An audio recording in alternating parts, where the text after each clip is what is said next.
Bonjour et bienvenue dans cette capsule où on va voir aujourd'hui comment faire une mesure de déphasage phi entre une tension et une intensité. Voici le montage qu'on va étudier. Il s'agit d'un montage avec en série un générateur, une bobine d'inductance L et une résistance. Je veux chercher le déphasage entre la tension U de T et le courant I. Pour cela, il me faut deux mesures. La mesure de la tension U de T que je relèverai ici avec un oscilloscope et le courant I que je peux mesurer avec la sonde de courant qui est représentée ici. J'ai également la possibilité de visualiser le courant dans le circuit en mesurant l'allure de la tension aux bornes de la résistance. Comme pour une résistance, la tension UR est proportionnelle au courant par la relation UR égale petit r fois I de T, c'est l'oladome. La variation d'allure de la tension ici correspondra à la variation d'allure du courant à un facteur de proportionnalité près. Donc, pour visualiser le courant dans un circuit, je peux soit utiliser une sonde de courant, soit mesurer la tension ici aux bornes de la résistance petit r. Nous avons réalisé ici le circuit avec en série le générateur, la bobine et la résistance. Nous visualisons ici la tension fournie par le générateur. C'est la tension qui est aux bornes de l'association en série bobine-résistance. Pour mesurer le courant, on va utiliser une pince ampère-métrique qui est reliée sur la voie B. Pour utiliser la pince ampère-métrique, il suffit de la mettre en route et de la placer sur un fil en respectant bien ici le sens de déplacement du courant.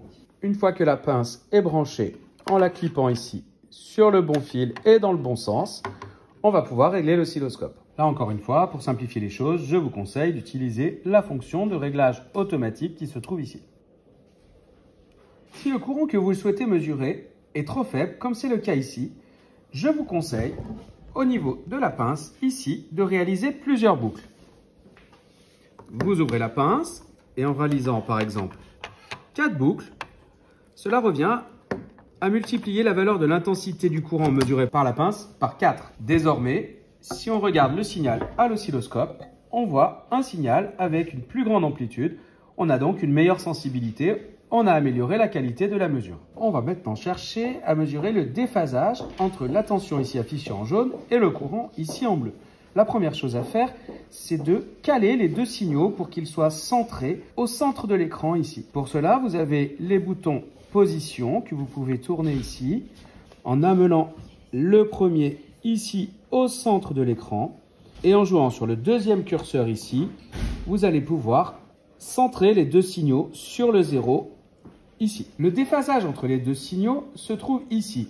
Comme vous pouvez le voir dans un premier temps, ce déphasage n'est pas très large et on va pouvoir zoomer sur cette partie-là de l'écran en jouant sur les différents curseurs. Pour cela, on utilise le réglage de mesure horizontale et on va pouvoir, de cette manière-là, dilater le signal. On a quelque chose de beaucoup plus précis désormais pour mesurer le décalage temporel entre les deux courbes. Pour faire la mesure de ce décalage, on va utiliser les fonctions curseur, ici, que je mets sur ON. Le curseur va bien mesurer un temps. Le premier curseur, le curseur A, avec cette molette, je vais venir le placer ici sur le premier point qui va me permettre de mesurer le déphasage. Je sélectionne ensuite le curseur B que je viens placer ici sur l'autre partie de mon signal. Le décalage temporel entre les deux curseurs est affiché ici. Dans mon cas, il est de 5,2 millisecondes. Voilà, j'espère que désormais vous en savez un petit peu plus sur les circuits RL et la mesure du déphasage.